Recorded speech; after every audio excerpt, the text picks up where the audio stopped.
Let's get busy.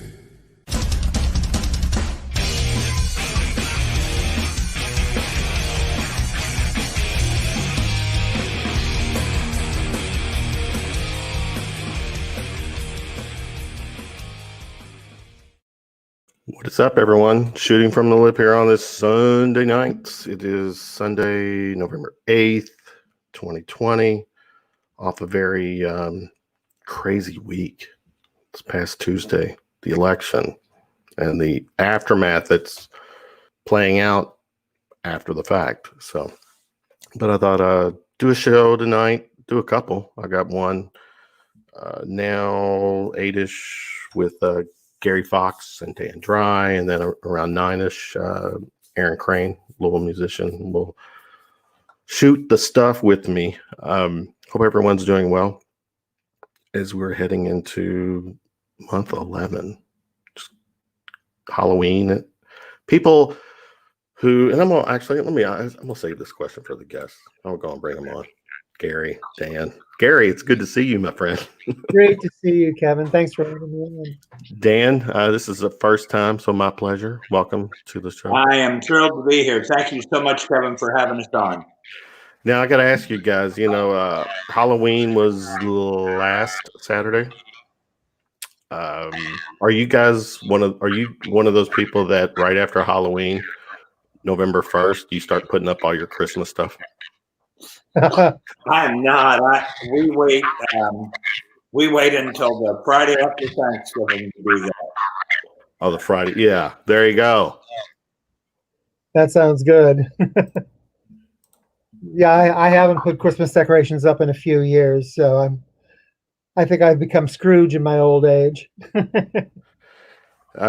I feel you. But I mean, obviously, how social media plays out, everyone's loud and proud, putting up all their lights and their trees and going on Clark Griswold, for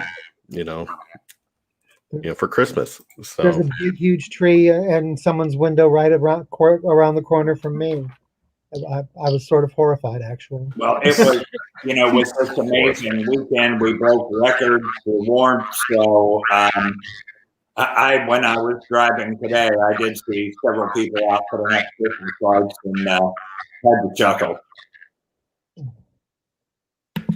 Gary, I want to say, hold on. I'm on mute, Dan, because I'm getting some feedback here.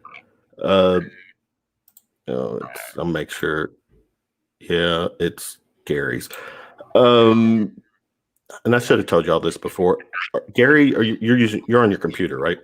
Yes, sir. Could you humor me? Because you said you were using Firefox, right? Uh-huh.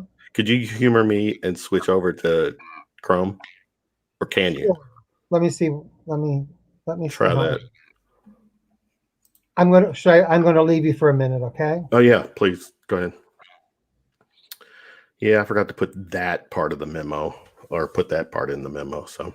Oh, good, Kevin. Yeah, you sound fine. Give us while we're waiting on Gary, give us a little bit about your background. Besides being a badass photographer. Well, I really appreciate that. I'm the managing director of content creation at Price Weber. We're an ad agency here in town, have a lot of great clients.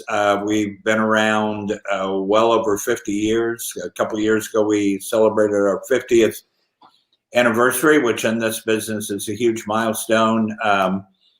Work with a lot of great clients, Brown-Forman, Cummins, a lot of pro bono clients, Louisville Zoo, Susan G. Komen, do photography work for Wyatt, for Kroger's, do Centra. We have an amazing client list and really love being out there. Have been in advertising for quite some time. Before that, worked in Chicago at the University of Chicago on the creative team there. Had my own business at one time, my own studio. Have worked at Power Creative and had started out at the Courier, actually, right out of college. And was there for 5 years and worked hard and learned so much. And when I was in college, I'd done 2 internships with National Geographic. And Wow. so amazingly enough, I was offered a job as a contract photographer at National Geographic, did that for 10 years and then got into the whole advertising game, doing advertising photography and working with agencies. So that's been great. And not from Louisville, originally from Ohio, but I've been here many years, 40 some years. Very involved in the community. Obviously, we're going to talk tonight about Apron Inc. I'm involved with the Ad Fed of Louisville, past president and past chairman of the board of that great organization. And I'm the incoming president for BIAK, the Brain Alliance, Injury Alliance of Kentucky. So busy there and on the advisory board of Apron, and very busy with what we're going to talk about. One of the things we're going to talk about tonight, Chef in a Box. So busy guy, love every minute of it, and just, love our community, love where I work at Price Weber, and just have a great family and have been just really blessed and fortunate. Obviously, we are going through some unprecedented, difficult times right now. So dealing with that and trying to keep all of our clients safe when we do these photo shoots. I have one coming up for KFC, which is a great client. And anything we do safety first. So that has been big concern and something that we're dealing with very well. Well, you mentioned, all the things you're doing to accommodate, the pandemic, safety and stuff. At the beginning of the year, tell me, did you have a plan in place for such an extreme event? Who did? I don't know that anybody did. I mean, Yeah. We do stuff in PR and crisis communications, and so we help our clients plan for different emergencies and tragedies and disasters. And obviously, we do that for ourselves. But I mean, if I would have told you a year ago or at the first of the year, whenever, that we were going to have a pandemic of massive proportions, that people were going to lose their jobs, that restaurants were going to close, that thousands and thousands of people were going to die, that hundreds of thousands of people were going to get sick, you probably would have looked at me in a really odd manner. So no, I don't think anyone knew, obviously not. And we really didn't, I mean, sure, we have all kinds of plans, but we've adapted just amazingly well. Most of our folks are working from home, and we are keeping on, and things at the agency are great. I'm in the office every day doing studio shoots, and it's we are dealing with it very fine. Obviously, it's a lot of stress, but things are great. Probably the most unfortunate thing for my wife and I is that we have 2 daughters. One lives in Chicago, one lives in St. Louis, and we see them on a fairly decently regular basis. And we've only seen them together one time since last Christmas. So that makes it a little tough on mom and dad, and hopefully on the kids too. But we're going to try to get together for Thanksgiving. So really looking forward to that. Very cool. Well, not very cool info for you, but not very cool for missing out on your kid. I totally get that. During the COVID thing, I've been very adamant. I've shut down, my after night party and all the venues that I would go to for music, and a lot of it it comes down to family. I can't take the chance on getting myself sick because I have parents, in their 70s, and the last thing I would want to do is put them in a position, because I see them regularly. I see them at least once a week, and I don't want that. I don't want that to stop. So, right. Real quick, looks like Tyrus is echoing what I said earlier. Dan, badass photographer. My PWP, Sid's great. CK, Dana Schutz, so many famous people like Muhammad Ali, and of course shoots those famous shots of Derby horses and winners. Oh, wow. So what CK is talking about, and you probably have seen that one, shot that as a 19-year-old intern at Courage. Wow. That photograph, Price Weber donates on a regular basis to a lot of charitable auctions, and it has brought in a lot of money for a lot of charities, including Apron Inc. A lot of money for us, absolutely. You're so generous with that. Thank you, Dan. No, my pleasure, and it's Price Weber's pleasure. Well, Gary, you're back, so glad to see you again. Yeah. Are you hearing me better? I can hear you. I do hear a little bit. I don't know what it is. We'll just have to deal with it. We've brought up Apron Inc., and you're very much. I mean, you are what, El Presidente. So share with us people out there who are not familiar with Apron Inc. What's that all about? Sure. Apron Inc. is a not-for-profit based here in Louisville. We provide emergency funds to independent restaurant workers. We've been doing that for 9 years now. Whenever an independent restaurant worker finds themselves in real financial trouble through no fault of their own, whether it's through illness or accident or fire or any number of things, whenever something huge comes up and they don't have the resources to pay for it, well, anyway, we step in, we help out, we pay bills. We never give money out to the people directly. We always pay bills for them. So we pay rent, we pay LG&E, we pay car payments, whatever they need paid. If they meet our criteria, we pay.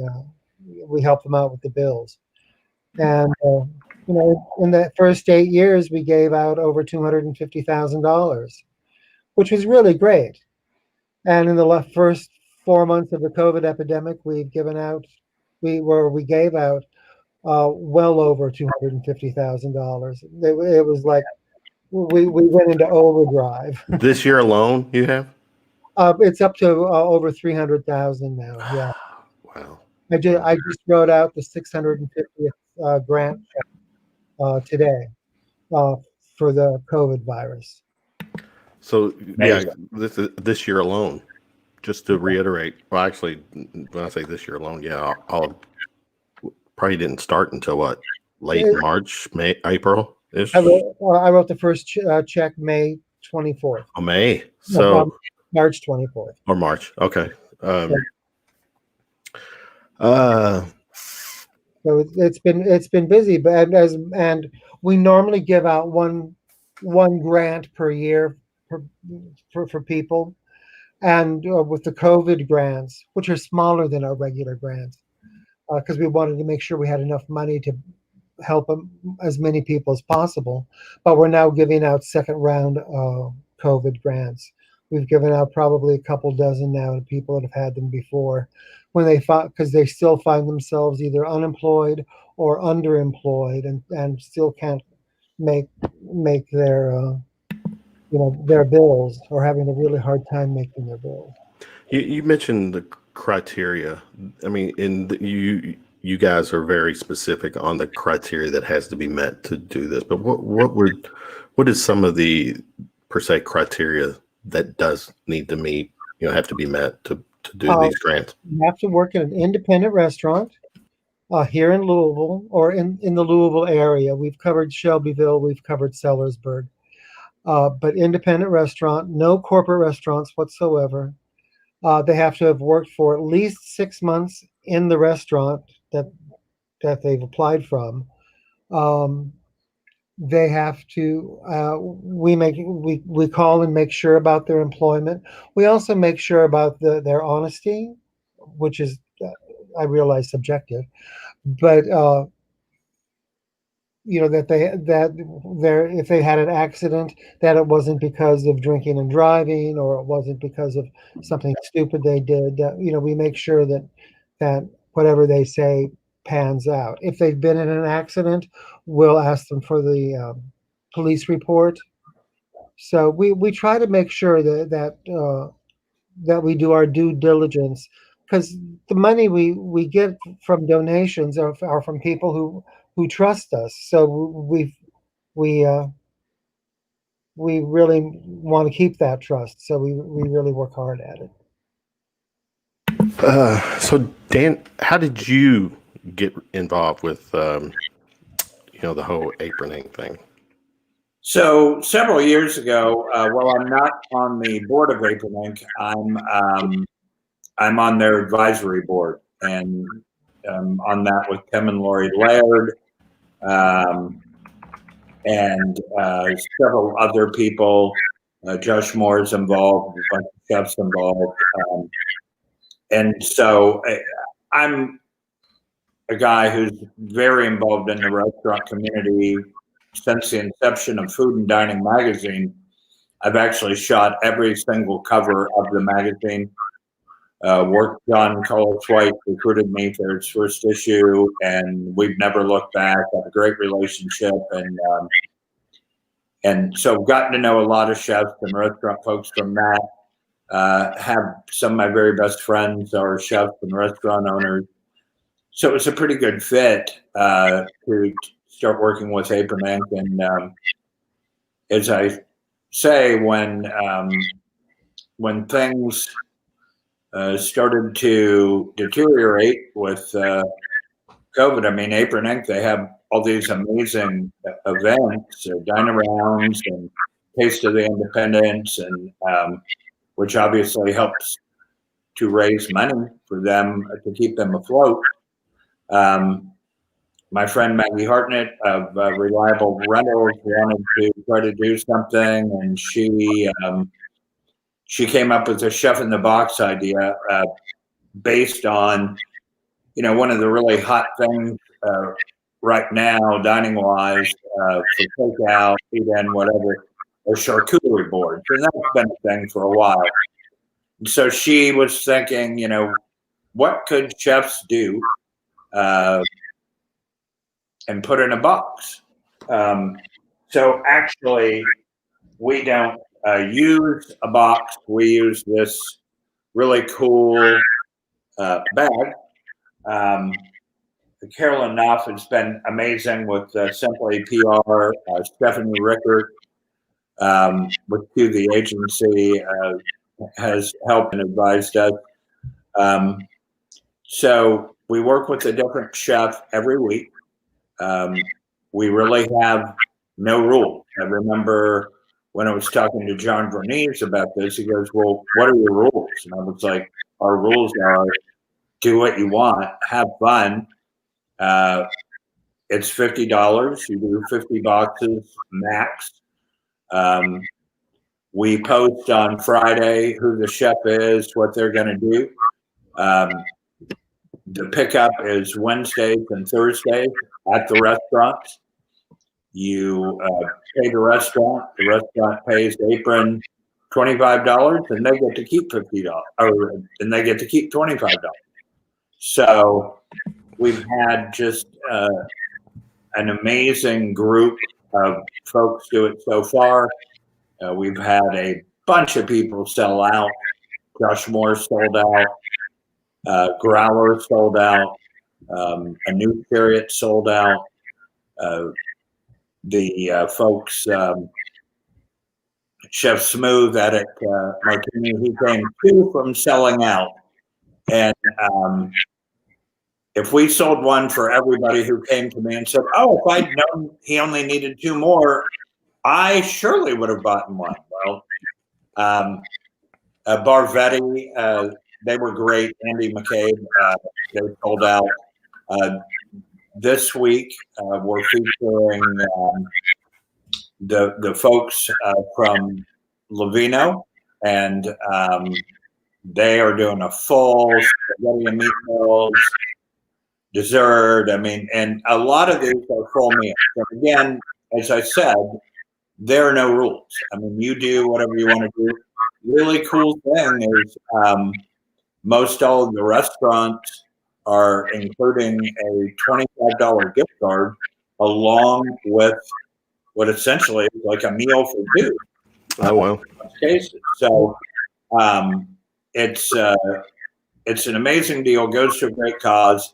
And as I say, I every day thank Maggie for coming up with this idea, and Caroline and Gary and Dawn with Apron and her husband Luca for just being so supportive, and we're really glad to support them. One of the things, I go out every week and photograph the chef, photograph the dishes. But I've had great folks. Chris Williams from Four Pegs, and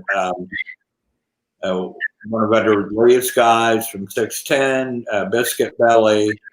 I know I'm forgetting some folks, but the list sort of goes on, and I have some great ones coming up. We thought it was very important when this was in the planning stage to really try to not make the restaurants pay for anything. We really wanted to make sure that their food costs were covered. So many fundraisers for restaurants in the past, we've asked the restaurants to provide the food, and they always have, because it's a great community and a really giving community here in Louisville. But during the pandemic, we can't do that. They don't have any money. And so, like Dan said, out of the $50 that you pay for one of the Chef in a Box, they get 25 of the dollars to help pay for their food costs, and then 25 comes to Apron, which is a really great deal. And most of the Chef in a Box, it's usually enough food for two people. Mm-hmm. Once in a while, it's not, but most of the time it is. And it's always a wonderful selection of stuff. And like Dan said, this week it's a baked spaghetti and meatball dinner with I think it's a buttermilk pie, and it sounds wonderful. And check this out, Gary. You see it. Carolyn just helping us out with kind of the schedule coming up. Right in front of me too. Yeah, there you go. So yeah. You can just, everybody can read, or people watching can see. It's Jackson Skelton from Louisville. Mm-hmm. He's the one that's doing the spaghetti and meatballs, yeah. And then Dallas McGarity is coming up from Fat Lamb. That's going to be on November 25th. I'm sorry, November 18th. 18th, yeah. And then we're skipping a week. And then Jeffrey Heidi from Fork and Barrel, and Roland Wong from Tea Station Bistro, and Eric Morris from Faces Bar and Bistro. And that takes us through the end of the year. Right. And we have a list of people that we're contacting now to go way into next year. We have enough people to contact to probably make it to June next year. Oh, geez. And I'll tell you, the chefs are so lucky because they get a photo. Actually, they get more than one photo from Dan. So they can use those photos for so many other things. A Pulitzer Prize photo. Let's say that. Yeah. Exactly. Yeah, we'll toot his horn. We'll toot. We don't mind. Thank You know, you. Caroline added in an email for me, just kind of FAQs, frequently asked questions. I'm going to throw the questions out and let you all kind of elaborate. How do I order the box? The answer, you call the featured restaurant directly for that week. Is there something more to that? You just call? What I would do is I would check either Apron's website, aproninc.org, and we have a little button that says Chef in a Box, or go to Chef in a Box Lou Their Facebook page. Facebook page, right? Yeah. It will tell you that week. Some of the restaurants don't want you to call; they want you to order from their web page. I think Movino this week wants you to order from their web page. Mhm.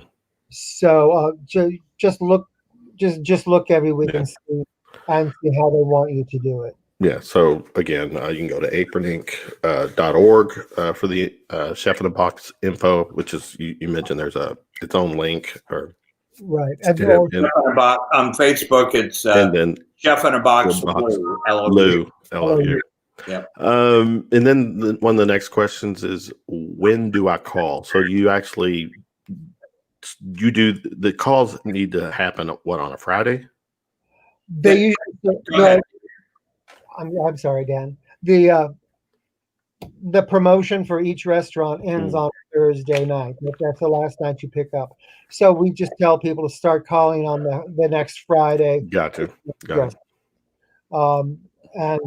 And they'll be able to help you out there. So pickup or delivery or both? What's the? Most of the time it's pickup. Okay. There's been a couple that have been deliveries. There's at least one that's been a delivery. I think 2 have been deliveries, but most of the time it's pickup. And they will let you know on the website, on the Facebook page, what time on a Wednesday or Thursday they want you to pick up, whether they want you to just walk in or whether they want you to call and they'll do curbside. They're all very specific about it. Now, I gotta ask you guys. You mentioned, Gary, that you've got schedule-wise into June of next year. Well, we're working on it. We're working. Okay, fair. And I mentioned this, Dan. I think you might have been off when I mentioned it to him that no one could have foreseen all the shit that's happened this year. So I'm sure in your playbook on how to,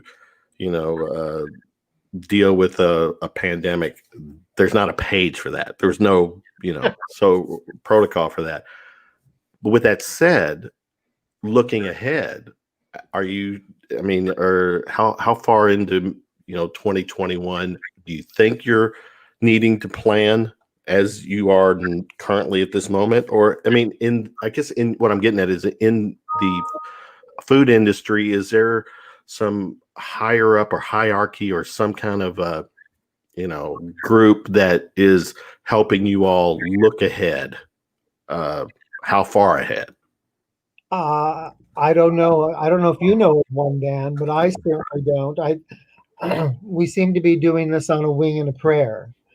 Obviously, the organization, KRA, Kentucky Restaurant Association, amazing organization. Stacy Roof was the director of that. That they are meeting, they are discussing, they are trying to figure out how to deal with things pretty much day by day and help the restaurants who are their members any way they can. But I will tell you, I think that hats off to Gary and Don and all of the board at Apron Inc. They are really blazing a trail here. And as I say, we're all pitching in, just trying to do whatever we can. But I don't think there is a playbook. I follow so many different Nation's Restaurant News, Restaurant Dive, all of these newsletters. And it is tough all over. A week ago Friday, Chicago, they discontinued any in-restaurant dining. New York City has still not had in restaurant dining.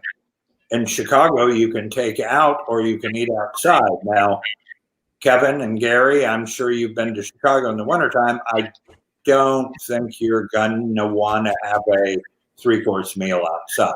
May be wrong, but and I think that's the other thing that I'm really impressed with our folks here. They are adapting. They're doing what they need to adapt. JT, the general manager, and Chef Josh Moore at Valare early on, I mean, they put on an addition to their restaurant, a covered patio. John Vermees has spent an inordinate amount of money down at River House to winterize. Jeffrey Heidi at Fork and Barrel. I mean, the list goes on and on. Jason over at Bourbons. I mean, it's Jared Fox Matthews, who owns so many amazing restaurants, and he puts the Matthews in St. Matthews. Yeah, he does put the Matthews in St. Matthews. He's, just what he's done. But all these guys, I mean, you ask about playbook or thinking ahead. I mean, I think that everybody is doing a great job of adapting and thinking ahead. And that's one thing I've heard. This is just conversation, offline with people, is that a lot of these businesses, these local businesses, have put their egos aside. And I've heard them share stories on what they're doing at their place that could potentially help, someone else trigger an idea, because there's been some places that have closed up, shut it down. And that's very sad. But, you touched on, John Bernice and, the River House or the Levy, all the stuff that they do to accommodate, not just they accommodate the winter part, of that kind of that outdoor life thing, but you kind of touched on it, on how much renovations or building, changing the landscape of the building, if you will, to accommodate where we're at now. So crazy times. It's sad that so many restaurateurs at this time, when they're not making money, are having to spend more money to retrofit or to refit their restaurants to make less money than they did beforehand. But they're struggling, and God knows they're really trying. I don't see this ending anytime soon. I don't know about you all. It's going to be a rough winter for restaurants, like you said, Kevin. They're really going to have to figure out ways of making it work, because the 50% capacity, which it's my belief that we're going to be going down to 33 or 25 again, because of the rise of COVID cases. It's almost impossible to make a restaurant work with that little capacity, unless you do an amazing takeout business. I mean, some restaurants have really geared it up. Restaurants I would have never guessed would have geared it up for takeout, like Valare. It's such a high-end restaurant, but they're doing an amazing takeout business. Fat Lamb, also amazing takeout business, and I really pat them on the shoulders for that, because they've really adapted, and I think that's the key to this entire process, is just keep adapting. Take it one day at a time. Keep your ears open, like Dan said, to everything that's going on in the business, and find what works for you. I mean, I know a lot of restaurants now are putting in the pods, the tents. Yeah. I know Les Moux has it, Martini has it. I can't remember the other ones that have it right now, but there's 4 or 5 restaurants here in town that have those pods, and they look cool. I hope they work. I mean, I hope in the middle of winter that they actually do keep warm. But you just touched on some of these places, kind of what I would consider a little more not high end, if it's not the right word, but some of these places that you know, the whole carry out thing, you would never thought that's not a carry out place. Fine dining restaurants. Yeah. I Right. mean, they've found, you know, through their own creativity that, wait a minute, this actually works for us, you know? Yeah. So, Yeah, no, they've done an amazing job. Kevin, you mentioned earlier about restaurants closing, and I haven't checked in a couple of weeks, but food and dining follows that extremely closely. As of 2 weeks ago, I want to say since March, 96 restaurants had closed in Louisville permanently, which is very sad. The surprising thing, on the other hand, is since March, 46 restaurants have opened. I did not know that. Jeffrey Heidi's getting ready to open up a new spot. Ryan Rogers just opened up out by Price Weber. We ate there the other day with one of my colleagues. Another Royal Hot Chicken. Well, Frisco's just opened. Yep, Chad Coulter is getting ready to franchise 23 Biscuit Bellies in 2021.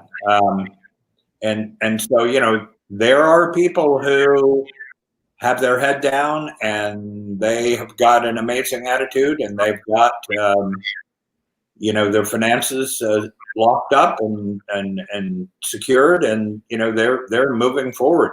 A great example of that is Fernando Martinez, Ole Restaurant Group. He opened up an amazing Cuban restaurant. I'm going to screw this up. La Bodega del Mina. I'll trust you on the law part for sure.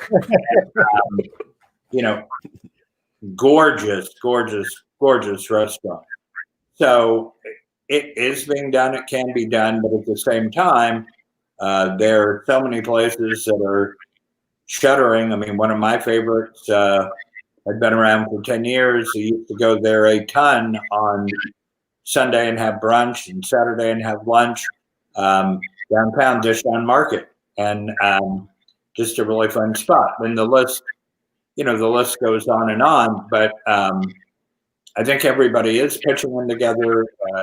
Apron is doing great things. The Kentucky Restaurant Association is doing great things. And I think our community has really pitched in to support. I mean, there are so many Facebook pages. One that comes to mind is it's Louisville Takeout. And prior to the pandemic, I want to say they had about 3,000 followers, and last time I checked, it's like 67,000 people follow it. Right. People are active on it, and we actually, Carolyn with Simply PR, she posts on that and a bunch of other Facebook pages what we're doing each week with the Chef in the Box. Yeah, she's kind of good at that PR thing. Yeah. Real quick, I gotta share a comment. This is Ellen. Love you guys and all you do. These times are truly tough. I support all the local spots as much as possible. Yeah, definitely. No offense to the national chains. You know, if you're gonna dine or not eat out, think local. Because the one thing that we can do pretty damn good in this town is food, drink, and music. There's other things, but three of my favorites. I know you can get cocktails to go. You know, you're able to, but now the pandemic has made it so that you can get your cocktails or bottles of wine at the restaurant to go. Yeah. You got to keep it on the down low while you're driving, but you know, there's a law to that, but you know, we can't. I'm sorry. You know, speaking of people who are opening up, I just did visited on Friday, Susan Herberg of Wilshire. She had done a pop-up all summer out in Norton Commons, has moved her pop-up into Primo Olive Oil on Chenoweth Plaza on Bardstown Road. And, you know, what she is doing to like help and support the community and moreover, help keep her people employed is just smart. That's what I'm talking about as far as like the moving and grooving and adapting goes. I had dinner from there just last night. And I'm sure it was delicious. It was. Can I pick up on something that Dan said a little bit earlier about, Of course. how wonderful the community is that we live here in Louisville? Bring it. Because I'll tell you, when the pandemic started, you know, I was sitting here at my desk and watching the television, seeing what was going to happen, and knowing how much money we had in the bank, and knowing that that was going to go like that, Right. like that, and we had no idea of what we were going to do. But I thought, you know, we'll just keep doing it until we can't anymore. And within a month's time, without us even asking, because we were too inundated with applications to think about fundraising, people came to people, foundations, corporations came with open checkbooks. Mm-hmm. See that, Gary? Let's give you and Apron Inc. credit where credit's due. That's a good point, because at that point you got people readily willing and able, ready, willing and able to assist you, come to you. I mean, you didn't have to go soliciting. They know what Apron Inc. is about, what it stands for, and then but go ahead. I just want to pat you on the back of it. Yeah. That's all right, but it's a lot of them were surprising because there's people we hadn't had dealt with before, corporations we hadn't dealt with, you know, and we've worked very hard on making a name for ourselves and on getting a place here in Louisville, and on being forthright with what we do. But there was one day in particular where a gentleman, I say a gentleman, I'm sorry, I don't know who it is. It's an anonymous donor. But you just spilled the beans there, but go ahead. Well, no. I'm kidding.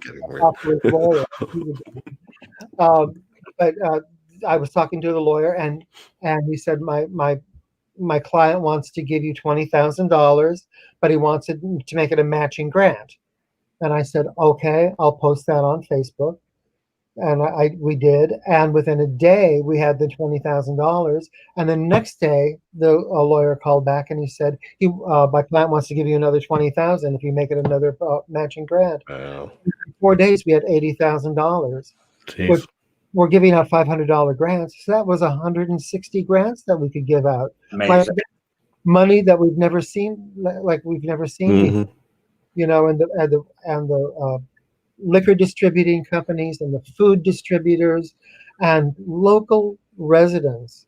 We got checks for $5 saying, I'm sorry I can't give more, but I really want to help out. Thank you. Yes. Thank you. I mean, that's one that put tears in my eyes. No, it's beautiful. You know, so we've had over 500 individual donations, not corporate or foundation, but individual donations.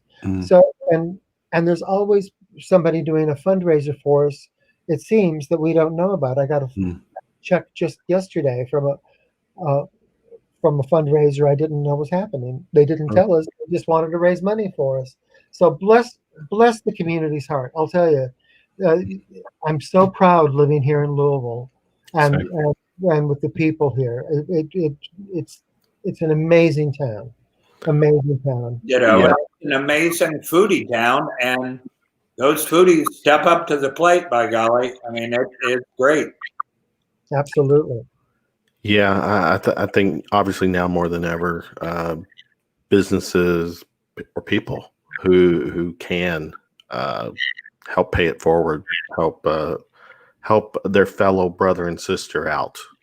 You know, it's okay to show some compassion these days. It's a lost art. And like I say, I mean, that is, when Maggie Hartnett came to me with this idea, and Caroline, and it was like, where do I sign up? What can I do? This is great. How can we flush this out? How can we, really make this work? And it is, just flying right along. I've got to tell you, Caroline and Dry are the backbones of this particular project, of the Chef in the Box. It couldn't be done without them, and wouldn't be done without them. The two of them have just been amazing. We're very lucky to have them on our side, I'll tell you. Thank you. Yeah, just not the notion of being able to be in a position to give, but the creativity. I mean, people have adjusted pretty, I think for the most part, they get it where we're at right now. And obviously people who are still running somewhat of a successful business, that's just in their nature to adjust, come up with some creative ways, and, kudos to them. And, definitely sucks for a lot of businesses that couldn't keep afloat. And maybe down the road, those people can potentially come back and stuff. So, all right, wrapping us up. Again, Chef in the Box is a weekly thing. You got it pretty much scheduled through the end of the year. I know you're taking like the Friday after Thanksgiving off, and potentially into June. Gary, possibly. Yeah. What from a, I guess from a, just to throw out to the public, what is something that you guys could need or use or anything, people volunteering, or what is it that could help the cause? We don't have many volunteer positions open right now because we're not doing much. If we were doing our Taste of Independence, which is a lovely tasting event, then we need volunteers. But can you not do those now? But with just a crowd limit or guests, whatever, or is it even? I don't think it wouldn't make any sense, because I mean, you can't. It's a communal type dining type thing. You have literally hundreds of people. You could try to do it with social distancing, but it's also one of the fundraisers where we ask the restaurants to provide food. Gotcha. We just don't want to ask restaurants to provide anything. Like we do a dine around in February, where you go and dine in a restaurant and they cut us 10% of the. Got it. That's right. But we're not going to ask restaurants to get. As a matter of fact, last year's dine around happened 2 weeks before the pandemic, before everything shut down. And as soon as they shut down, I got in touch with the restaurants and I said, if you haven't sent us our checks, don't keep the money.